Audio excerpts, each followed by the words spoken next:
This is Grapplers Talk. What is up, fans of Grapplers Talk? This is Dave coming at you with another episode each and every week. Thank you to everyone for downloading and tuning into the podcast. First of all, happy holidays out there. We're thankful for all of our listeners, thankful for everyone that's a part of the show, thankful for our friends and family and loved ones out there. We truly appreciate everyone for being a part of this. And I just, first of all, got to say a huge appreciation to our partners of the show. We're brought to you by none other than Spar Bar Soap, some of the best antibacterial soap, homemade here in the United States by two people that you can actually talk to that train jujitsu, that know the ins and outs of it. Hit them up, follow their page on Instagram. If you order anything and use code word Grapplers Talk, you'll get 10% off of your order. And of course, always brought to you by our friends over at Butterfly X, BFX Gear on Instagram. They are doing some of the best work out there, doing awesome things with Academy custom gear too. So if you're an Academy owner out there and you need help getting suited and booted for your tournaments to look good, look professional, hit up my boys at Butterfly X. They'll take care of you. Also, they got none other than the famous game Sub Roll. They just came out with their leg lock version of it. So go check it out. Use code word Grapplers Talk 10 if you order anything at Butterfly X, and you'll get 10% off of your order. And thank you to our partners for being a part of this show. It means the world to me, and all the support we get from them. We couldn't do this without you, but I'm thrilled to have on a guest this week, a big time competitor out there, and he's doing big things. I want to get to know him, get to introduce him to the Grapplers Talk fans. None other than Nathan Hernandez, man. Thank you for being a part of this show. Thank you for having me, dude. It's an Yeah, honor. yeah, man. It's truly an honor to have you and to hear your story. And I always tell everyone I'm a huge nerd when it comes to grappling. I study martial arts. I love martial arts, probably a little bit too much, but I like to hear the story on how you got introduced into jiu-jitsu. What was the first experience like walking through the doors, and what the early days were like? Man, I already had about almost 5 years of wrestling. I did 4 years of high school, and then just a little bit after that, you can't really do anything else besides like freestyle and Greco. So I was just training one day, and there's these two guys that came in, and it was one of my older teammates, and we sparred for a little bit, and after that he invited me to their open mat on the next day. So I showed up, and I already kind of like watched the UFC before that, so you kind of see submissions here and there, like, or you see a Kimura, or some people like expose the back and they'll just jump on it and go Yeah. for a rear naked choke and stuff. But right, so I was like kind of hitting like Kimura traps. I was just using my wrestling, trying to trying to work my guard passing and stuff like that. But along the whole round, I felt a lot more free. Like, it's different whenever you're in wrestling, and you get pinned on your back and you can't be there for that long. Otherwise, that's the end Yeah. of the match, right? Right. But you got so much more that you can do. Plus, like, you got submission, you can threat with submissions. And the more I kept training, I kept meeting like a lot, like some really good people. Like, I met my buddy Jordan Holy. He's introduced me to the leg lock game a lot. I really appreciate him for um getting me to where I'm at today, because not a lot of people have a lot knowledge like we do in the leg lock game. And plus, like, with the wrestling and stuff, it's a really good mix. So what you call it? I I was training. I was going. Me and him were training a lot. For a few years, probably for uh 3 years or so. and I would go over to his place. He's all the way in Victoria, Texas, which is like 2 hours and a half from here. And sometimes I'll go to Austin and we'll meet up at B Team or train at Brazilian Fight Factory. But I was training there for a good while, like or doing that for a good while since I was like blue to brown, and I'm still a brown belt today. Um, what you call it? And How long how long have you been training so far? 6 years, 6 years. Yeah. October 18th was my 18 or 6 year mark. Yeah, it's always interesting because if people come in with a really strong grappling background, usually they adopt to jujitsu pretty quickly. And you see those high level wrestlers, and it's very common for them to go out there and just terrorize white belt tournaments. Yeah, it. I feel like it's different in whenever a college wrestler enters into jujitsu Yeah. compared to like you got some people from high school trying to do it. Like they may do okay, but unless like you just have that style that matches with jujitsu, um, I think it would take like some people a little bit longer than some others to really evolve to that level that they want to get at. Yeah. Do you remember the early days being just comfortable from your back, or still as that wrestling base, did you want to get up and try to move around? Man, I just remember telling myself, okay, let's just be a little bit more open about these positions because we have a lot more freedom of being on our back and stuff. So I just remember one day I just kind of like I had like a shitty guard. It was just like I was seated. I would like pull their knees right into a single leg X. Sometimes it'll work, but most it's just a learning experience. Most times they're gonna pass your guard, set up it or sit right into mountain stuff. But it was definitely uncomfortable for a while, but once you keep doing it over and over again, you have like your routes, like you have your routes away from those positions that are uncomfortable. Yeah. Yeah, But it's important you train those uncomfortable positions to develop those ways, and everyone kind of develops their own style of jujitsu. Jujitsu's style is based on like the person that's doing it, Mhm. and what they're looking to achieve. So, you can be a hobbyist in there just kind of rolling around doing your thing and working your system too. But everyone kind of develops their own unique approach and unique style in how they look at things. And sometimes it's a personality thing. You see guys that like to do flashy stuff and that's all they go for. So, Yeah. Like you gotta look at like Dorian. Dorian's tough, dude, and the reason why is just because he's so light on his hands. Like he can keep that like wrestling posture for so long and hang over the person and also work his passing and his yeah, side to side movement is so crazy. It's I feel like he's just one of those people that that are very aware of what somebody's doing, and sometimes that's good because you don't need to like let people get a hold of things. Like you can't just uh let them get a hold of something and work on countering most of the time. right. Sometimes it's good to just disengage and get right back into the game. Right. Sometimes people allow that too much, right? They allow people to hang on to stuff, and then all of a sudden it gets worse and worse for them. Mhm. Let me ask you. So you're very big in competition. You're doing some really big things. I want to talk about your early competitions and what it was like. I've had some good buddies that had quite a bit of like junior college wrestling experience, and they would go out to tournaments and they just rely on a lot of their wrestling to go and just Yeah. smash these jujitsu guys who are looking to play from their back and they can't get up. So. Talk about those early days of competition and what it was like.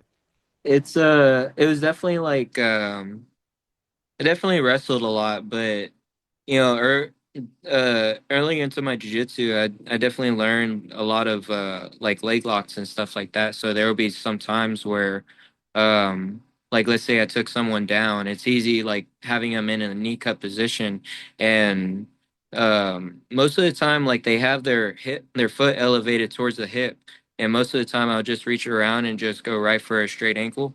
And I mean, even if I don't get it, that's at least setting me up for other options like 411 entries to my inside or outside heel hook finishes.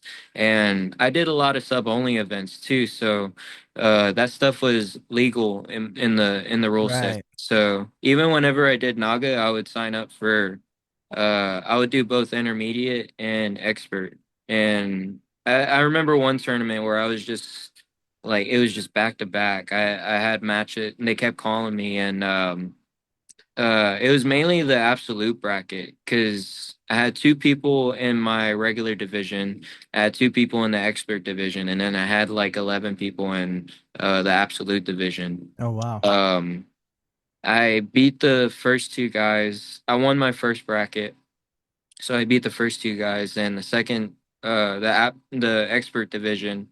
um And after that, I don't know, for some reason after that match, I had to run outside and just go throw up, dude. Like it, I That's a think it was just lot. the, yeah, dude. It was just, I was working so hard. Like it was just some really hard matches that day.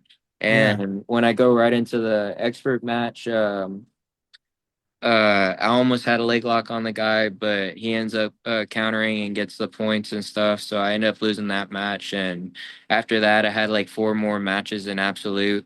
I had like a 250 pounder that I won like 1 point off of, and but it was all wrestling. It was all Yeah. wrestling, and I would attack from up top.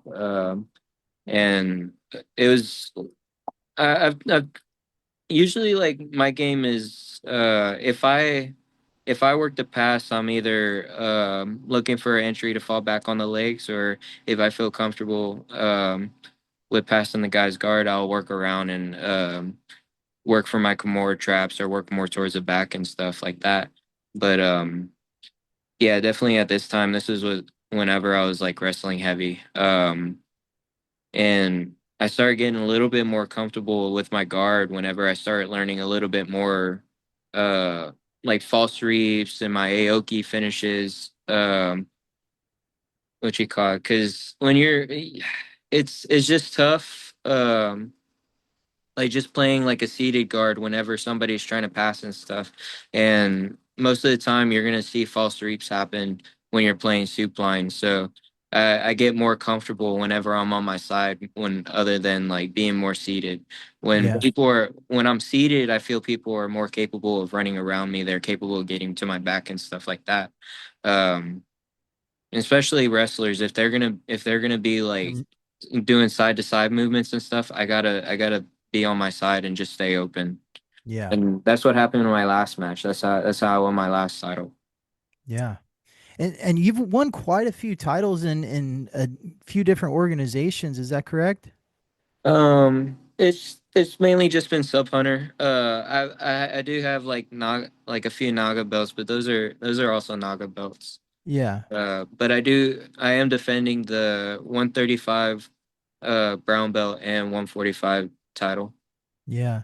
Now, being a wrestler, do you cut a lot of weight to do jujitsu competition, or do you try to just float just a few pounds?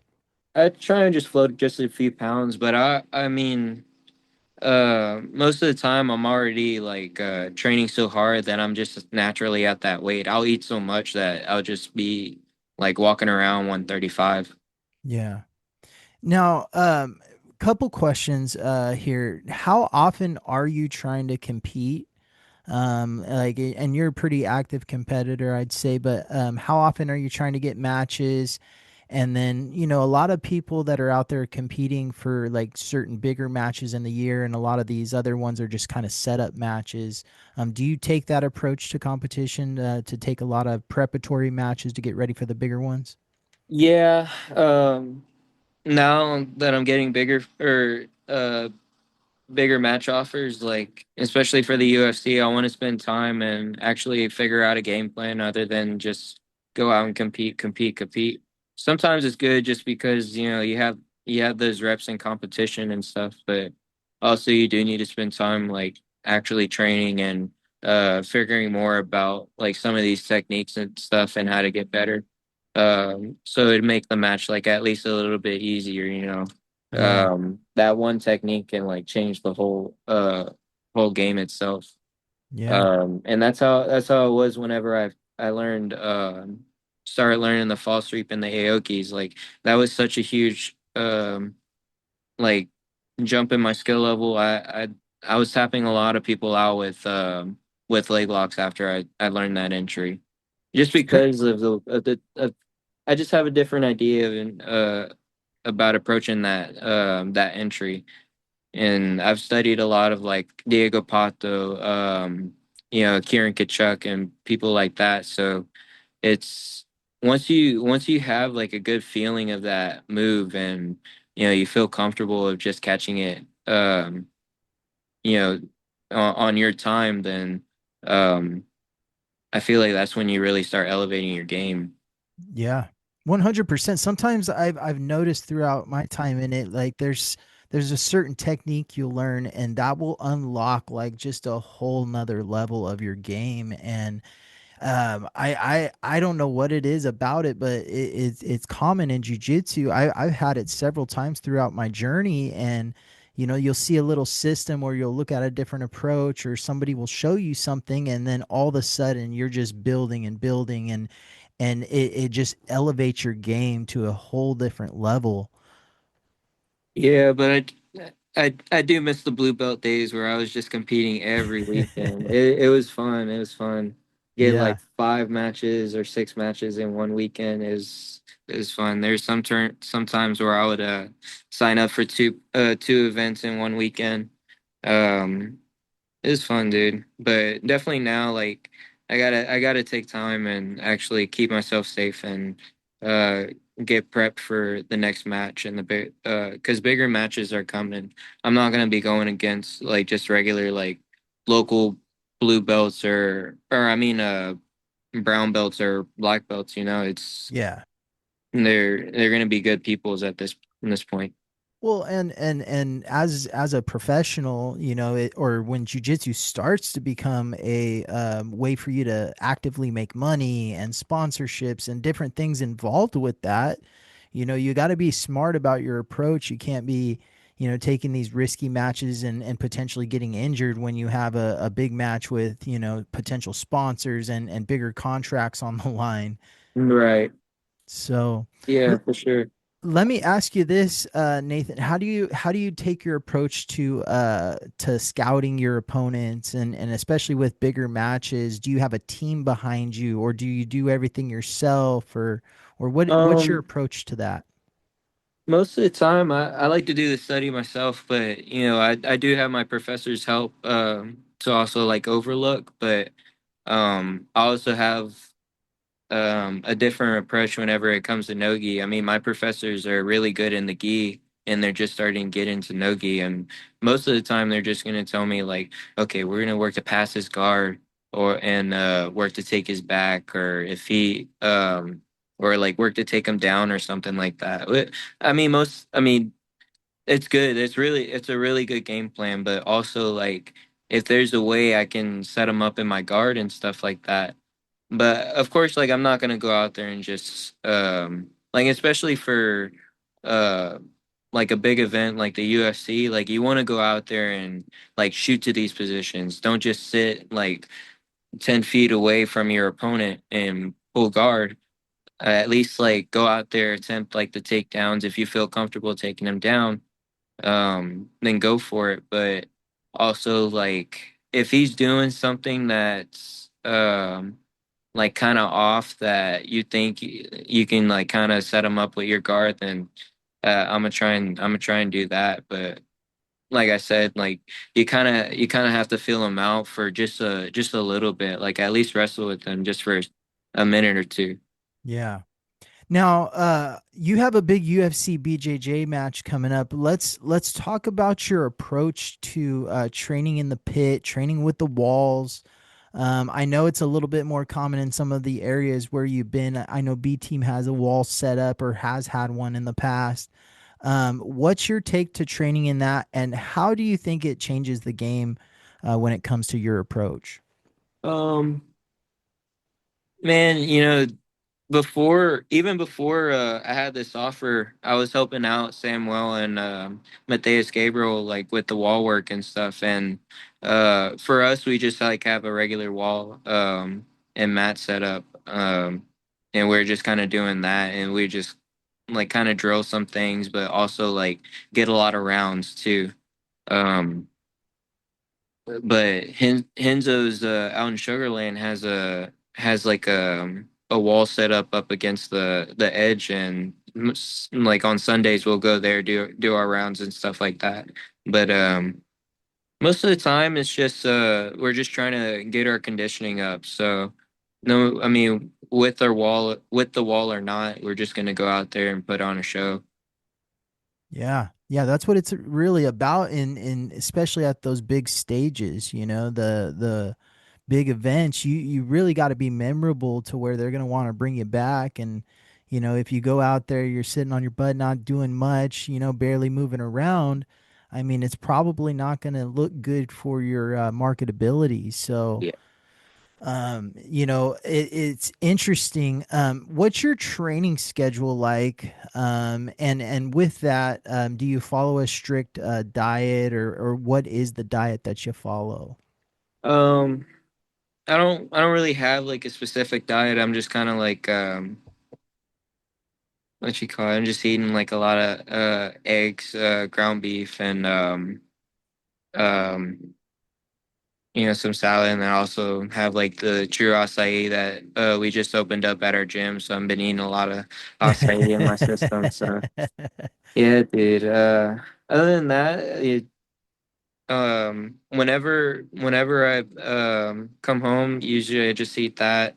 But the trainings, I train almost two times a day if I can make it. I also work overnight at a warehouse and stuff, so sometimes it's hard making some sessions. I mean, if I make the morning, sometimes I won't make the night. But if I don't make the morning, most times I'll make the night class. Yeah. Um, but it's still pretty hard rounds. I'm training with some of the best people in the world, like of course like Samuel, Francisco Lowe, and Mateus Gabriel, and also like a few of our other professors. So there's always somebody there like helping me get prepared and stuff. Yeah. Yeah, it's the preparation, right? That's where all the work is put in, is in the preparation, making sure your cardio's up to par, your diet's on point, your rounds, you put in the rounds to get to where you need to be. Let me ask you, has there been any major injuries you've experienced, or anything like that that's kept you away from the mats for a certain amount of time? Nah, not really. Yeah. I've been pretty safe with most of my training. Like there has been a few scares, but nothing really like a broken bone or anything that crazy that's taken me like months to really like recover from. Yeah. Yeah. And let me ask you this: what are some of the goals you have down the road for the future? I mean, you're a young man. You've already had some big opportunities, and it seems like you're very confident in your game, your skill level, and you go out there and perform at a high level. Where do you see yourself down the road? Where are you trying to get to? What's the big stage for you? Um, Man, I want to do my best just to shine in just the big shows. It's I mean, if I end up running a one of the Innovate schools along the way, I'm totally open to do that. I would love to run a school one day at like later on in life, but if I keep getting matches like these, it's gonna be a long time until that happens because I want to be like oh man, what's his name? Lovato? Yeah. Man, dude, how old is he? Oh, He's he's like 50, right? Close to yeah. 50. Rafael Lovato. Don't be like that dude, bro. Yeah. Just competing like almost man, that dude competes a lot. Almost Yeah. every weekend, like at the IBJJF Open sometimes.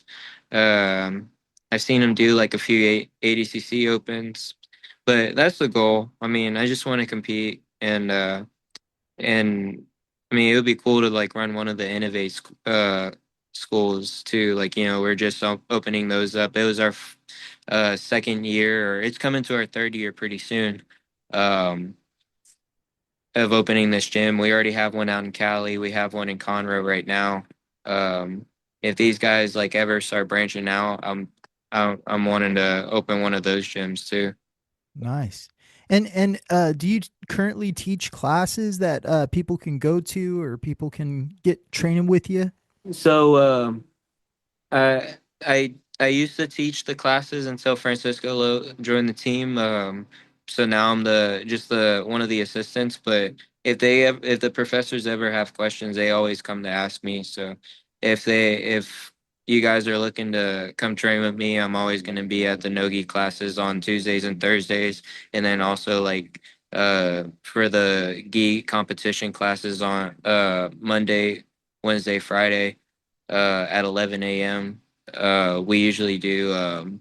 Me and Sam have been taking off the gi and just doing rounds of no gi. Yeah.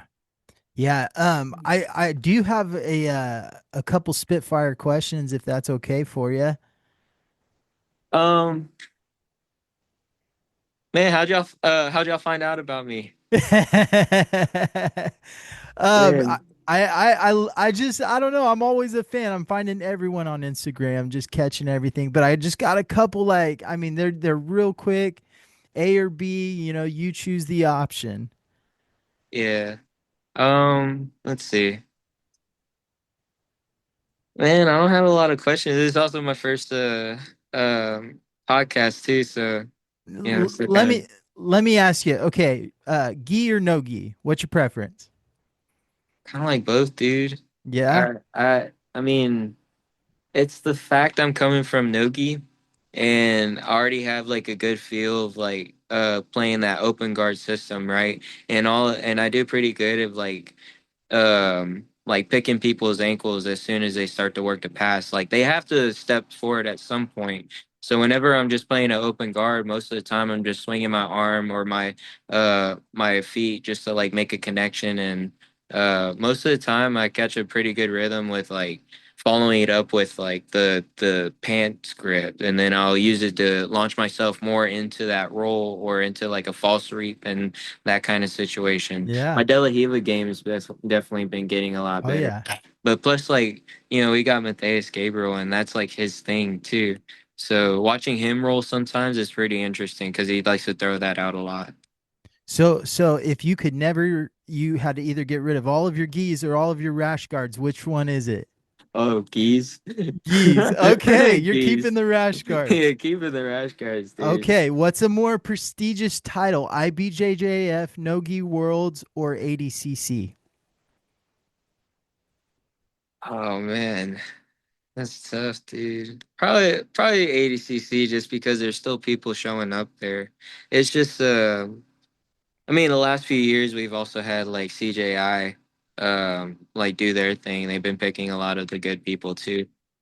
But yeah, definitely for the 66 division, definitely ADCC. Okay, so no more IBJJF going, only ADCC forever. Yeah, dude. All You right. hardly see me do the IBJJF opens. If you were stranded in one state, either California or Texas, and those were the places you could never leave and had to train jujitsu in each one of those states forever, which one would it be? Oh, Texas. Now that I Texas? got my boys here. Oh, and also, there's B team and stuff like that too. I can always go back and travel. But yeah, dude, I have a lot of good people here too. I Yeah. mean, it's not just Cali that are bringing a lot of heavy hitters. Yeah. All right. This one's gonna be tough. Okay. You might be Sure. connected. You might know these people. We got the King Gordon Ryan or Nicky Rod, right? Uh-huh. Who's the top dog in jujitsu? Probably Nicky Rod right now. Just because like I haven't even heard anything about what his health's been like, you know? He's been missing for years, right? Yeah, dude. I Where's he been? mean, I don't know.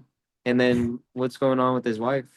Yeah, yeah, that news popped over the weekend. There is some drama going on in that kind of situation, huh? Yeah, I don't know what happened with that. It's all of a sudden like I just see a picture on Instagram of a mugshot with his wife on there. I'm Yeah. like, shit, that's Oh, crazy, dude. okay, and one more. Okay, who has better leg locks, Craig Jones or Derek Moneyberg? Oh my God. Definitely Craig, the man, the president, president of the whole jiu-jitsu community, I'm telling you. Yeah, Nah, man. it's crazy. That dude, Moneyberg was looking at my story the other day. I was like, why is this dude looking at my Instagram of all people? Yeah, maybe he wants to bring you in, dude. He That wants that to might be a pay he good wants to pay me to wear his rash cash guards, out dude. for you, dude. Yeah, dude. Would you wear it? I would wear it for 50 G's, yeah. 50 G's. Okay, Yeah, you got a dude. price though. That's good. At least you Yeah, know dude. it. Yeah, dude. That's how much it's worth. Yeah. I How much did he? An article came out recently where he said he spent like $3 million. That's what I thought. I thought it was something crazy like that. It's like I thought he paid Mikey 50K or some shit, and he paid Gordon Ryan like probably that much. Yeah. Well, there's somebody did the math, right? You know how the jujitsu community is, right? Somebody did the math on it and came out to like all the instructors he brought out, he paid him about 100 to 150,000 each. That's That's ridiculous, a lot of dude. money. And that's probably to some random people too. I don't even know. Like, I mean, even Mikey said he doesn't know like the people he got promoted by because he didn't get promoted by Mikey. Yeah. Because Yeah. was he putting that out there? I thought he was putting that out there. What's that? Mikey? Moneybird, yeah, no, Moneybird was promoted by Mikey or something, or he trained a lot with Mikey, and I guess viewers thought that, I think uh, he said it on a podcast. Like I trained a lot with him, and he right, name drops a lot of people. So I mean, and I've seen the people training with them. You know, they yeah, constantly go out there and put on the rash guard, and good for them, right? yeah, dude, they've earned that 50K or however or 100K or however much it is. That's a lot of money, man. Yeah, dude, that It, changed my life right there. yeah, that's how I mean, how long would it take a jiu-jitsu competitor to make 150,000 in a match? I could be a long time. It would be a long time. Like Yeah. my opponent earned, I think it was like 25K in a month, and Yeah. that was like the most like pricing athlete or winning athlete. And that's good money. Yeah, it's a lot. But he did PGF, he did who was it? EBI, and then right after that, I think he did something else, but along with that, it was 5 weeks of PGF too, so he had a lot of matches along with that. So Yeah. and they just throw I see them throw like money bags along the whole thing. I'm like I asked them. I think I asked them. It was a lot. It was like some crazy amount of money, dude. But I'm gonna definitely try and earn my ticket onto that one next. Yeah. That's the next game plan. Do you think we ever see the day where I mean, I know Craig Jones is changing it up with everything he's doing with the $1 million cash prizes and $100,000 cash prizes and stuff like that, but do you think that we ever see the day to where that's a regular thing and grappling and jujitsu competition is that big that that's kind of like the standard rate? I think so. I think of it because even from whenever I started, it was so much different from what it is now. Like I started 6 years ago, and I mean, you would never see like that price on a jiu-jitsu tournament. Like I didn't know ADCC like winners would only get up to like what 5K or something like Yeah, I that. think Or 10 if you're doing a super fight or something. yeah. Yeah, it's something like that. I'm like, dude, you know how many fights you got to go through and how many people you got to good people you got to beat along the way, and you're just getting like 10 grand off that. Yeah. Hey, dude, I mean, you're probably earning something off the trials, but that's still counting. You have to earn your ticket to ADCC through trials, Uh, and I that's look still like 6 matches. I look at it like this, right? And it's only every 2 years too, right? So it's not even an every year guaranteed payday. It's Yeah, every dude. 2 years. So you got to really prep for it and put in a camp and all that stuff to really get to the highest level. But I look at it like this, right? When I first started in grappling and MMA and all that fun stuff, UFC, like the paydays were awful, and people really primarily made their millions and their big hundreds of thousands of dollars off of sponsorships. And that's Yeah, kind of where we're at with jujitsu right now, where a lot of the guys are going to make probably more money off of endorsements and sponsorships in the beginning than their normal payday from a big match. yeah, And eventually, the UFC, with them being on board, they turned that around, and now look at the UFC and where they're at. So yeah, dude. yeah, having them involved is very huge, and we'll see what it turns into down the road. But I can't help but think that it's got to be somewhat important to at least the athletes' pay or something down the road, because they have such the viewership and the big platform to host these matches. Yeah, dude. Some of us have to go back to work and freaking deal with a bunch of like people don't who don't even like watch jujitsu. They watch like they sometimes like the job will take a day off just for football, dude. Yeah. And they don't realize who they're talking to sometimes. I'm just like, yeah, we gotta go back to that work life. Yeah. Yeah, I feel you, man. It definitely definitely would be nice if one day that could be an outlet for everyone to make some good paydays. And Yeah, it's tough dude. being a jujitsu athlete, it's taxing on the body, it's a lot of travel, a lot of hard work. Yeah, Um dude. the endurance, and no one really sees it, right? I mean, we got to see that Daisy Fresh documentary, and that went big and viral, and I think it spoke to a lot of people that don't know much about jujitsu, like how hard it can be. Like those guys were sleeping on the mats, and Yeah, dude.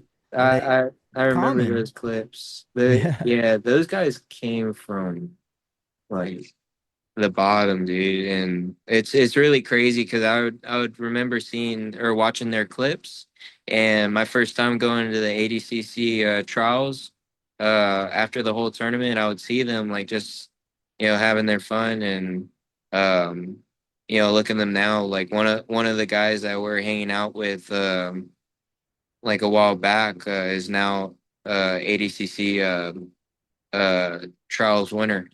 Yeah. So they Oh, and like seeing him they on a big stage like CJI too, and ADCC, and they got the whole team, and they're a well-known team now. Like that's yeah, huge. dude. Yeah, dude. They definitely put in a lot of hard work. In that Yeah. small room, dude. They would have so many people in that just that one little uh Laundromat. Yeah. laundromat. Yeah. Yeah. And well, now they got a beautiful facility, multi levels, and they were able to buy the facility that they had wanted for multiple years, and I mean, to see the whole thing come full circle, like it's amazing, and really speaks to the endurance of jujitsu, and what it teaches you about life, and the possibilities of it, right? Yeah. Yeah, So it's crazy. it's been a pleasure getting to know you a little bit more. I just want to give you a few minutes for any shout outs, any sort of love towards training partners, sponsors, anything like that, or any announcements you have going up.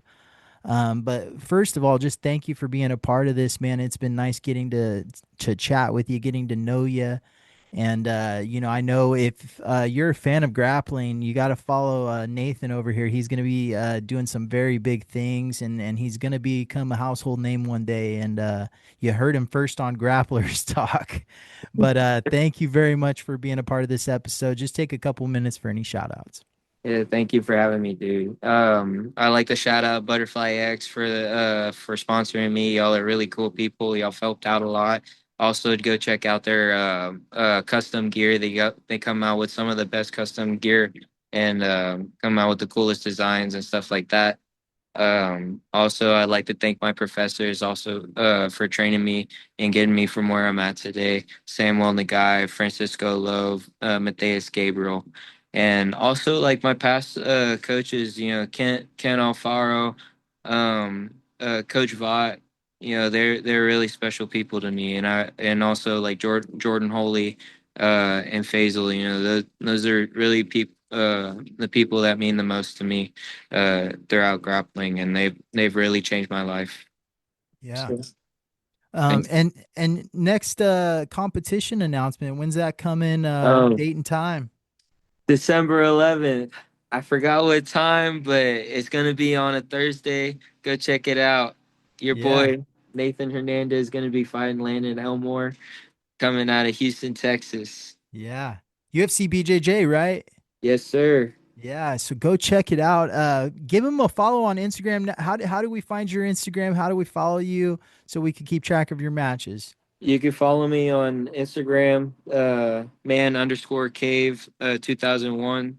And yeah, that's usually the main one I'm on. Yeah. And once again, it's been an honor having you on the show, and we appreciate you. We wish you the best of luck in the future. I know you're going to be doing some great things, and go check us out each and every week. We're on YouTube, Spotify, Apple Podcasts, anywhere where you listen to your podcasts. Check out Grapplers Talk. This has been another amazing episode of Grapplers Talk. This is Dave, and we are out. This is Grapplers Talk.